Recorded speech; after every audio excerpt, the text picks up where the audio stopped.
Hello, my name is Tom Catanese. The presentation that you are about to watch is the result of much planning, hard work, and the coordinated efforts of many people. Good seminars don't just happen. They begin 3 to 6 months before they are presented.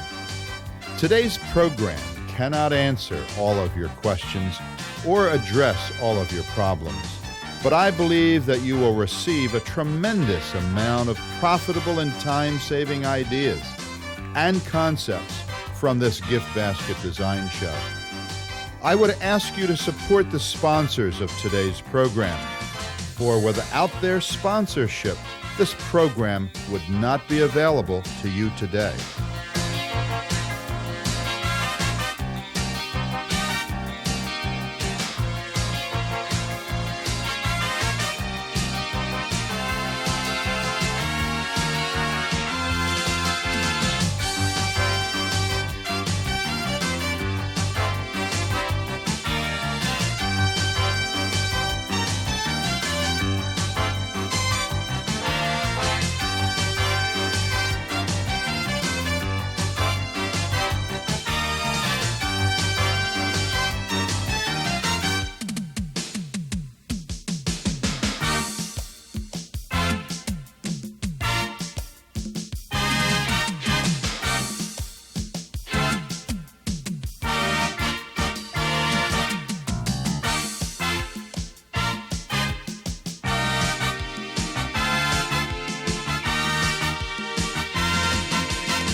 Ladies and gentlemen, welcome to the Atlanta Gift Mart's Gift Basket Design Show.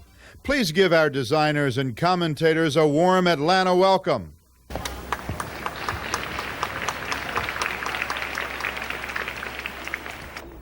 Well, good morning, Atlanta.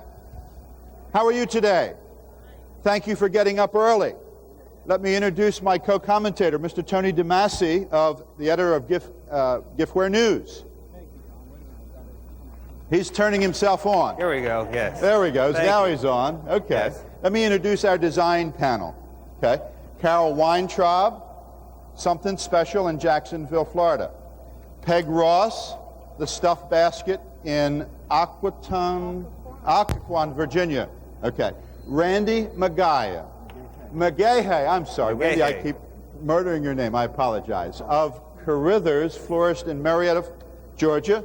Okay, Jackie Bosker of Cohen Drew here in the Mart. Okay, there we go. There's your design panel. We've worked an awful lot of hours have gone into this, and there really is the easiest way for you to show your appreciation is just to do that. Let's acknowledge some people who worked very hard at making this a success. First of all, the Atlanta Gift Mart, Suzanne Pruitt, and I think she is over there in the back. But if we clap loud enough, maybe Suzanne will hear it. Definitely. You know, you see an awful lot of work done by an awful lot of people in the background. You don't know who the faces are. Also, the sponsors. Is Larry Grossman here? There's Larry Grossman. Larry Grossman is with Spot Distributing. He's in the back. And the names that you see up here are our sponsors. So Cohen Drew, is Frank Chu here? Where's Frank? Frank's still in bed. All right, we'll say hello to Frank another time. Is he here? There's Frank Chu right there. Hey, Frank. Hey, Frank. Okay. The Butler Group. Is Ed here? Where's Ed? Oh, but we're finished the drawing now. But let's see. Is it Lori? Louise. Louise, how are you this morning? Okay. All right. Let's see. So is Ed Butler here? Where's Ed? He said he was going to be here this morning. Is anyone from the Butler Group here? I don't see any out there. Okay. All right. So we also have, we've talked about, is Gil here from Basket Warehouse? Okay. You've got the profile in your lap and the names of those people. When you go into their booths, make sure you mention, thank you for supporting, because without them, this doesn't happen. And I think today we're going to give you a seminar the likes that you have not seen before. Okay? Now, Tony's going to say a few words basically about the gift basket industry. I'm going to go off stage for just a minute, and then I'm going to come back and we're going to have some more surprises. Okay. Well, once again, good morning, everyone. I'm the editor of Giftware News, Tony DeMasi. Tom, thank you very much. As you can see, there's no such thing as a typical gift basket. Who would ever believe some of the items that we're seeing here today, from a chair with a lamp and an umbrella on it, to something as small and as intimate as this basket called Mother's Day. In the next 2 hours or so, we're going to give you probably the most condensed crash course humanly possible on how to create gift baskets and how to market gift baskets. And there's the big difference. You may be a whiz on creating beautiful items like this, but how do you get them out of your store into your customer? If you're brand new to the gift basket market, well, even if you're not, I really suggest you always have baskets on display in your store. Should always have a basket in the window. Should always have a basket at the point of purchase, at the cash register, because that's where most people spend their idle time. You realize, well, all of your customers will spend 1 to 5 minutes standing there waiting to be waited on, or waiting for you to ring up the sale. You've got a wonderful moment there to grab their attention. They have nothing else to focus on. Have something right there at the register, point of sale, an extremely, extremely important area of the store. I suggest you contact the chambers of commerce in your area and all the Lions group, the Tigers group, the animal groups as I call them, and the service groups. They're the people who will be your prime candidates. They're the people who will buy multiple baskets. Your board of realtors, another fabulous group.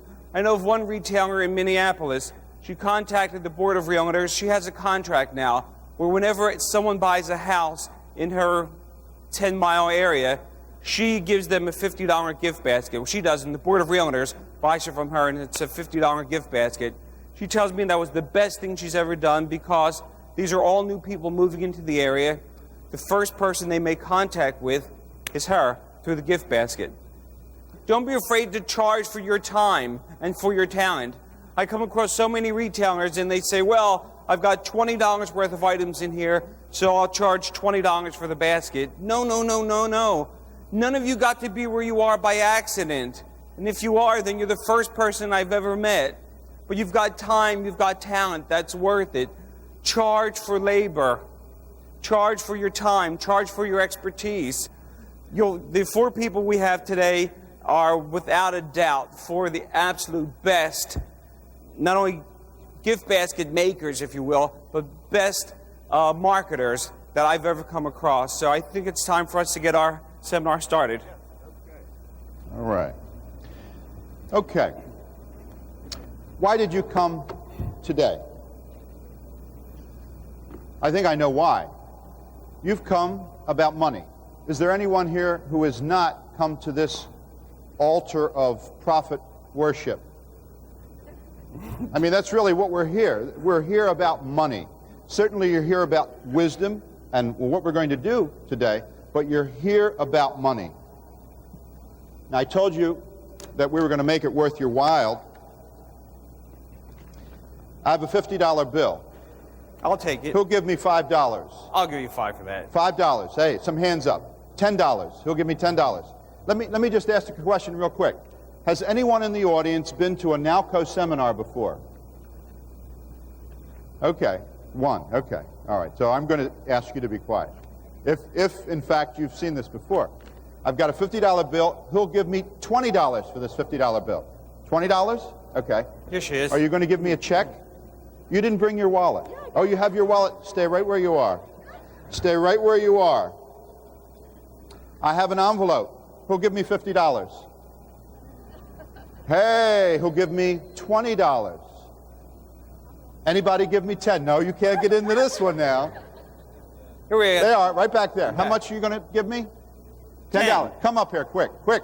Come up here. Bring your purse. Bring your purse. Now, what do you think is in this? I mean, am I going to cheat her in front of all of you? Am I? You really think so? Why should she be different from everyone else? I have a $50 bill in here. It was Now, the coffee. you were going to give me how much? $10. Do you have your $10? There you are. Okay. All right. Let's define what just happened up here. What happened? Trust. None of you knew who I was, and I was offering something, and I was saying to you, I have a $50 bill, and I'm going to sell it to you. And your first thought is, why is he selling a $50 bill for less than its value? Then I put up an envelope, and I said, I have something in the envelope. I want to sell this to you. And you said right away in your mind, oh, ho, ho, ho, he's going to do that to me. He's going to trick me. Let's take a customer in your store. They come into your store. This is my 50 to you. And you're just... 49? Yeah. Give me change later. Okay. Give me change later. And I'm going to take that. She's going to give that, and you got that. Okay? That wasn't too bad. But I'm going to give you something later. You come up after the seminar, and I'm going to give you a videotape. Okay. Have you ever seen your customer come in your store? They do the exact same thing that you do. They walk into the store, and they start clicking their little mind, their little computer brain. Dirty floor. Stock is dusty. Then they go over to a basket. First, they pick it up. Who deals with tar in here? You know what tar is basically empty weight, flat weight. Ooh, gee. I wonder how much this is. What's inside? Is this preserve good? I've never had it before. Are those crackers stale? Do you guarantee this basket? Can I ship this basket from here to... Don't you see what's going through the customer's mind? When they don't know who you are and they've never had an experience, and this is the same thing that happens with you, you say to yourself, I don't trust these people because I don't know them. Once you begin to deal with that customer, the trust invisibly disappears because you know, as a customer, they're not going to take advantage of you. Now, what's going to push that customer up when they come to purchase a gift? You know, the concept that I did with the Rolls-Royce gift was very simple. As it turned out, our fancy food show happened to fall on the same weekend that Princess Sarah and Prince Andrew are married. So I created a gift that J.R. Ewing would send to them if he had a full checkbook, an unlimited checkbook. And there's a customer who will walk into your store every day who, in fact, has that full checkbook. And they're saying to you, show me how good you are. Are you really good? If you are really good, show me. Now, what I see in the industry is a lot of inexpensive baskets or medium-priced baskets, but you should have at least one super-duper basket. Talking about look at the chair over there, so that when someone comes in, you just knock their socks right off. We're here basically to pick up ideas on how you can earn more money. Let's define that $50 bill again in that gift basket. Wouldn't you like to have your customer come into your store, take all of the money they have in their purse, pockets, credit cards, and put them in your register? Isn't that really what we're here about? Then have them go out of your store laughing. This is a great store. This is the ultimate goal of what you're trying to do. And if that's what you're trying to do, then I will pose to you that if I came to your store and you said, gee, I know this man gift wraps all sorts of things. He's coming to the store. I'm going to take him to lunch or dinner. Are we going to McDonald's? Maybe. But you're thinking, oh no, I know there's a certain restaurant. Oh, this is the best restaurant in town. I'm trying to get you to be the best gift basket store in town. And you can only do that by being the best, offering things that other people do not offer. All right? You know that there's a restaurant in town. Now, the other reason you're going to take me to this better restaurant as opposed to McDonald's is your vanity. Your vanity says to you, well, I don't want him to think that I'm cheap. Are we thinking along the same lines? You're going to say, we may not go to the best restaurant, but you're probably going to take Tony and I to a reasonable restaurant. All right. So this is what causes the customer This is what causes the customer to buy a gift. Let's put this up. This is Carol Weintraub's gift. Why don't we take the boxes away? Let's take these guys away. All right, let's talk a minute about woman comes into the store. She's looking around, and you greet her, and you say, "Can I help you? I'm looking for a gift." And you start to get some information. Well, I want to buy a gift for my babysitter. She's been babysitting for me for about 10 or 12 years, and she's really been loyal and always on time and dependable. And I'm looking for a gift. And you say to her, "Well, we have this beautiful gift here for about $150. And she said, I didn't want to spend $150 on my babysitter. Okay, another woman walks in the store. She says, "We've just come back from 3 weeks on Maui. My husband's boss treated us to an airfare over and back. I'm looking for a gift." How much do you think she's going to spend? $150. You better believe it.